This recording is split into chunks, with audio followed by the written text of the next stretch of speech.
देखो, अक्सर शादीशुदा ज़िंदगी में एक चिंगारी की कमी होती है और चिंगारी देने के लिए गायत्री बैठी हुई है। गायत्री ने ऐसी चिंगारी लगाई है कि ओम के तार दिमाग हिल चुके हैं। एक तो ओम चाहे कितना भी अच्छा हो, पता नहीं वो एक तो आधी-अधूरी बात सुन के अपने ही पैर पे खुद ही कुल्हाड़ी मारेगा। आज हुआ ओम कमरे में गुस्सा। जैसे कि सबसे पहले वो बात करते हैं कि रस्म खत्म हुई। रस्म खत्म करने के बाद लोगों ने खाना खाया। खाना खाने के बाद के बाबूजी ने बोला कि तुम लोग आराम करो। पर उससे पहले गायत्री ने बोला कि माँ, बाबूजी, आपने जो मेरे साथ अन्याय किया है इसे मैं कभी नहीं भूलूंगी।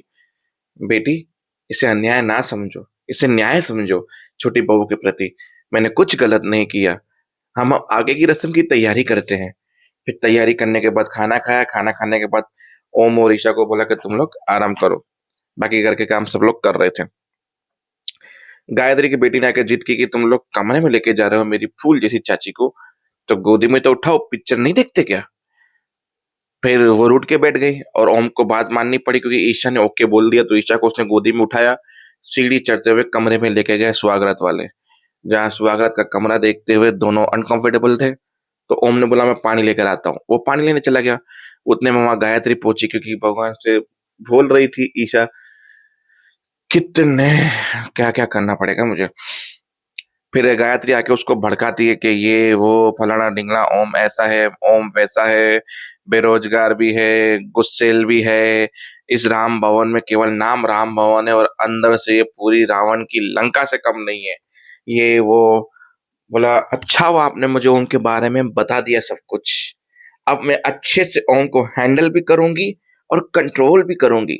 बस ओम ने ये बात सुनी और दीवार पे मुक्का मार के चला गया मुन्ना भाई के पास। अब गधे पूरी बात तो सुन लेता। फिर जैसे गायत्री ने बोला ठीक है, तुम मेरी बात समझ गई। बोला आप यही सोच रही थी क्या कि मैं ये जवाब दूंगी आपको?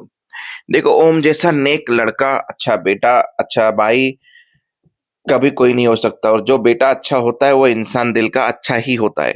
तो मुझे कैसे हैंडल करना है, मैं कैसे सिचुएशन को हैंडल करूंगी वो मैं देख लूंगी। आप उसकी चिंता ना करें। ये बात ओम के जाने के बाद ईशा ने बोली और ओम गधे ने दो डायलॉग सुन के वहां से निकल गया और जाके मुन्ना भैया को बोलता है कि मुन्ना भैया, ये मेरे को कंट्रोल करना चाहती है। बोला देख, जरूरी नहीं है कि पहली तेरी पार्टी जो बीवी है वो दूसरी पार्टी से हाथ मिला रही है। बात करने का मतलब हाथ मिलाना नहीं होता। तुम मुझसे बात करो, अपने बारे में बताओ। और वैसे भी शादी का मतलब तो देखो भाई, कंट्रोल करना होता ही है। हमारी बीवी हम पे कंट्रोल करती है। हर किसी की बीवी मर्द पे कंट्रोल तो करती ही है। वैसे भी बीवी का दबदबा होता ही है। तो तुम इस चीज से निश्चिंत रहो और इसे पॉजिटिव वे में लेके कुछ सीखो। अब उसको अलग ही पट्टी पढ़ाया जा रहा है कि अपना दबदबा रखना, झुकना मत। अब गायत्री ने कम पहले ही भड़का के उस आधी चीज सुन के ओम के दिमाग में ये मुन्ना भाई कुछ और भर रहा है दिमाग में। मतलब जाते ही ओम ईशा की कोई बात नहीं सुनेगा, डिसरिस्पेक्ट करेगा।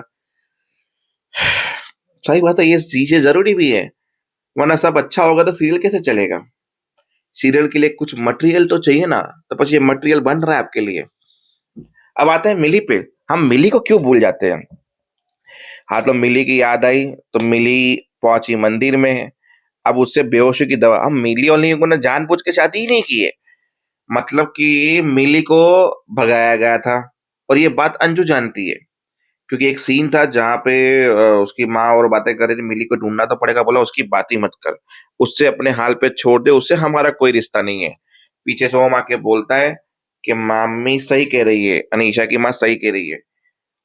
हम बड़े से बड़े दुश्मन को एक बार माफ कर सकते, पर मिली ने जो दोनों परिवार की इज्जत पे आंच आने दी और इतना बड़ा स्टेप उठाने में मजबूर किया हम लोगों को, इसलिए मिली से मेरा तो कोई रिश्ता नहीं और मैं उम्मीद करूंगा कि आप लोग भी मिली से कोई रिश्ता ना रखें।